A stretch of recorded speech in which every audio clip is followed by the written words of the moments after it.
अब अपनी आर्थिक महत्वाकांक्षाओं के लिए मेरी बड़ी माँ को घर से बाहर फेंकने का प्रयास उनके द्वारा किया गया। पहले राजनीतिक महत्वाकांक्षाओं के लिए मुझे मेरी माँ को घर से बाहर किया, जैसा चाची ने आके कहा कि बंटवारा होना चाहिए। अब अगर वो ये भी चाहते हैं तो ठीक है, उसके लिए वो पहल करें, जैसे जहाँ का जो बंटवारा करना है, और एक ही बार कम से कम ये विषय समाप्त हो जाना चाहिए।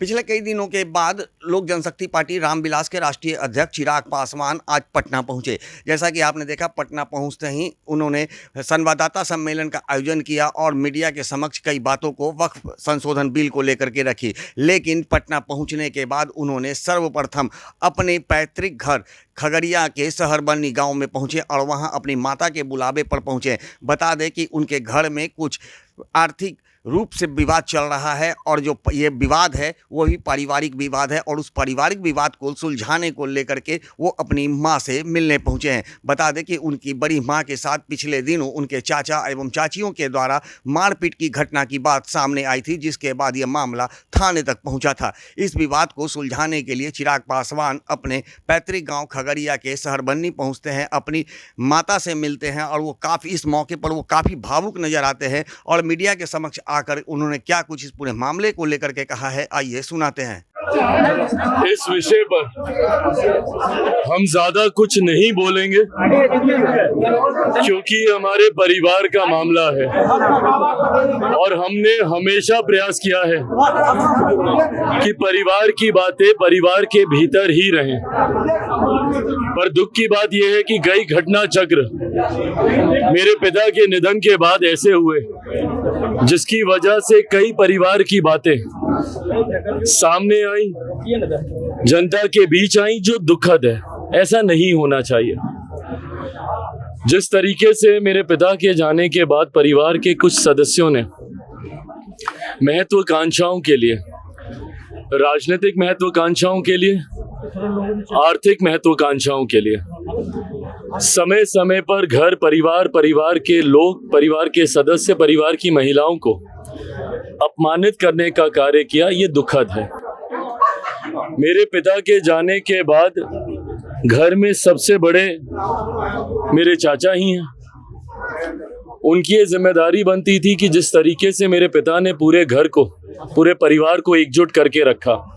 भाई, हम तो अगली पीढ़ी हैं, हम लोग तो बच्चे हैं, छोटे हैं। मेरे पिता की पीढ़ी के वही हैं और ये जिम्मेदारी उन पर बनती है कि कम से कम जिस तरीके से मेरे पिता ने पूरे परिवार को एक करके रखा, उनके जाने के बाद वो भी परिवार को उसी तरीके से एक करके रखते हैं। पर दुख इस बात का कि अपनी महत्वाकांक्षाओं के लिए, पहले राजनीतिक महत्वाकांक्षाओं के लिए मुझे मेरी माँ को घर से बाहर किया, दिल्ली वाले घर से बेदखल करवाया, और उसके बाद अब अपनी आर्थिक महत्वाकांक्षाओं के लिए मेरी बड़ी माँ को घर से बाहर फेंकने का प्रयास उनके द्वारा किया गया, उनके परिवार के द्वारा किया गया, मेरी चाचियों के द्वारा किया गया। जिस तरीके से आकर माँ का सामान बाहर फेंकना, उम्र दराज हैं वो, ऐसे में जिस तरीके से उस दिन उनको सदमा लगा, ऑक्सीजन चढ़ा, पानी चढ़ा, अब उनकी वो उम्र नहीं है कि वो इस तरीके की चीजों को बर्दाश्त कर पाए। दशकों बिताए हैं उन्होंने इस घर में। आज मेरे पिता के जाने के बाद मैं इस जिम्मेदारी का एहसास रखता हूं कि मेरी माँ का मैं ध्यान रखूं। उनसे ज़्यादा यहाँ गांव में आने का मैं प्रयास करता हूं। समय समय पर एक बेटे का जो फर्ज हो सकता है वो मैं निभाने का मैं प्रयास करता हूं। पर रिश्ता मेरे चाचा चाचियों का भी है। पर ऐसे में जिस तरीके से माँ के साथ ये किया गया, एक बेटा तो कम से कम बर्दाश्त नहीं करेगा। दुख होता है, तकलीफ होती है, और तब ज़्यादा होती है जब आपके अपने ये करते हैं। पर ठीक है, मुझसे उम्र में बड़े हैं, चाचा हूँ, चाची हूँ, रिश्ते की मर्यादा ये कहती है कि मैं उनके बारे में कुछ ना कहूँ।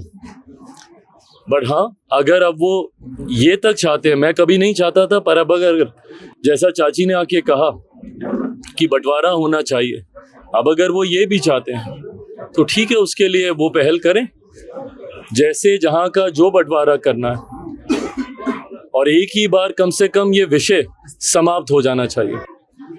पर हाँ, मैं इतना मैं ज़रूर कहूँगा कि चाची और ये चाचा लोग जो चाहते हैं कि बंटवारा हो इस तरीके से, तो फिर बात बहुत आगे तक भी जाएगी, क्योंकि चाचा जी के पास कई ऐसी संपत्तियां हैं जिसका शायद उन्होंने जानकारी भी कभी साझा नहीं की। वो सारी जानकारी भी उनकी संपत्तियों की सामने आएगी। अब अगर इस तरीके से परिवार की बातों को सड़क पर लेकर जाने की सोच के साथ मेरे ही परिवार के सदस्य सामने आएंगे, तो फिर बहुत सी ऐसी बातें हैं जो खुलेंगी, जिस बात का मुझे अभी से ही दुख है। आज जब मैं यहाँ पर आया, आज से पहले कभी मुझे यहाँ के स्थानीय ग्रामीणों के द्वारा ये बात नहीं बताई गई, पर अब क्योंकि इन लोगों ने खुद एक ऐसा माहौल बना दिया, आज कई ग्रामीणों ने मुझे बताया कि मेरी चाची एक शिक्षक के रूप में दोनों जहाँ काम करती हैं, कभी उन्होंने वहाँ पे जाना तक जरूरी नहीं समझा, और बिना गए रजिस्टर मंगवा के वो हस्ताक्षर घर पे बैठ के अपने भाइयों के माध्यम से रजिस्टर मंगवा के वो हस्ताक्षर करती थी। ये तक बातें मेरे संज्ञान में आज दी गई हैं। ये विषय ऐसे हैं जो आपको चिंतित करते हैं। घर परिवार की ये बातें इस तरीके से, ये बातें जो आप ही के परिवार के लोगों के ऊपर उंगली उठाएं, ये एक पुत्र होने के नाते विचलित भी करती हैं, दुखी भी करती हैं। पर बहरहाल घर के, जैसा मैंने कहा, बड़े वो ही हैं। उन्होंने ही समय समय पर यह फैसला लिया। परिवार से मुझे अलग करने का फैसला उनका था, घर से मुझे निकालने का फैसला उनका था, मेरे मुंह पे घर के दरवाजे को बंद करके घंटों तक मुझे सड़क पे खड़े करके रखने का फैसला उनका था, मेरी ही पार्टी से मुझे बाहर निकालने का फैसला उनका था, मेरे पिता के द्वारा बनाई गई पार्टी का नामो निशान मिटा देने का फैसला उनका था। और अब परिवार में बंटवारा भी अगर वो चाहते हैं तो फिर ये फैसला भी उन्हीं का ही होगा। और अगर वो इस फैसले की राह पर चल चुके हैं तो वो मुझे जानकारी दे सकते हैं, जो वो चाहेंगे वैसा ही होगा। बस भाई, बस।